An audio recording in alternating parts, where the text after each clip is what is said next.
Haleluya. Renungan kita pada hari ini berjudul Jangan disimpan, buanglah. 1 Petrus 2 ayat 5 berkata, dan biarlah kamu juga dipergunakan sebagai batu hidup untuk pembangunan suatu rumah rohani bagi suatu imamat kudus, untuk mempersembahkan persembahan rohani yang karena Yesus Kristus berkenan kepada Allah. Tidak bisa dibayangkan bila di rumah kita tidak ada tempat untuk membuang sampah atau kotoran rumah tangga. Sampah berserakan di mana-mana, belum lagi sisa makanan yang tidak segera dibuang pasti akan menimbulkan bau yang tidak sedap. Hal ini menimbulkan ketidaknyamanan.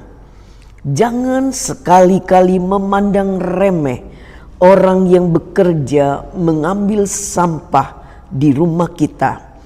Kalau tidak ada mereka, apakah kita sendiri mau membuangnya? Ketika kita menginginkan sesuatu yang baik, maka hal-hal yang tidak baik atau sampah-sampah yang masih ada di area hidup kita harus dibuang. Sayangnya, kita selalu punya 1001 alasan untuk tetap menyimpan dan menyembunyikan sampah-sampah atau hal-hal yang kotor.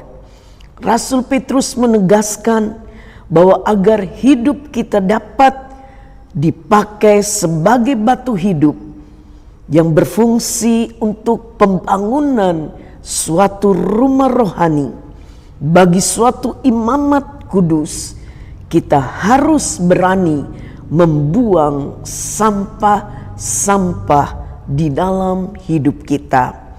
Hal-hal yang merupakan sampah dalam hidup kita.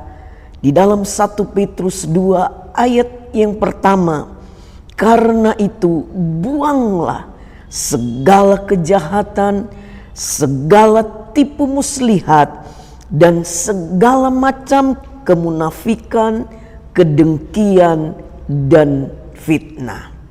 Yang pertama, kejahatan. Kejahatan tidak hanya berkenaan dengan tindakan atau perbuatan secara fisik, tapi dalam hati dan pikiran kita juga seringkali timbul niat-niat yang jahat. Mazmur 66 ayat yang ke-18 berkata, seandainya ada niat jahat dalam hatiku, tentulah Tuhan tidak mau mendengar. Yang kedua, tipu muslihat.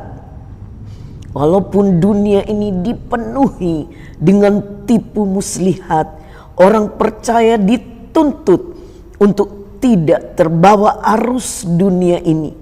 Tuhan mau kita hidup dalam ketulusan dan kejujuran. Yang ketiga, kemunafikan. Munafik bisa diartikan bermuka dua. Perkataannya berbeda dengan isi hatinya. Sudah tahu apa yang benar, sudah mengerti kebenaran, tapi tidak melakukannya. Yang keempat, kedengkian. Jangan sampai kita menyimpan dengki di dalam hati. Selama masih ada dengki, jangan berharap Tuhan menjawab doa-doa kita. Yang kelima, fitnah. Ingat, hidup dan mati dikuasai oleh lidah. Karena itu, lidah kita harus memperkatakan apa yang benar dan positif. Jangan memperkatakan yang buruk tentang kelemahan dan kekurangan orang lain. Tuhan tidak akan bisa menggenapi rencananya dan memakai hidup kita untuk menjadi alat kemuliaannya selama masih ada sampah-sampah di dalam hidup kita.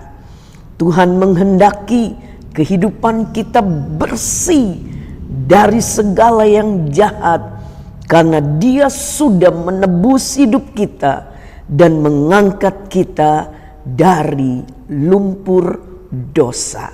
Tuhan Yesus memberkati.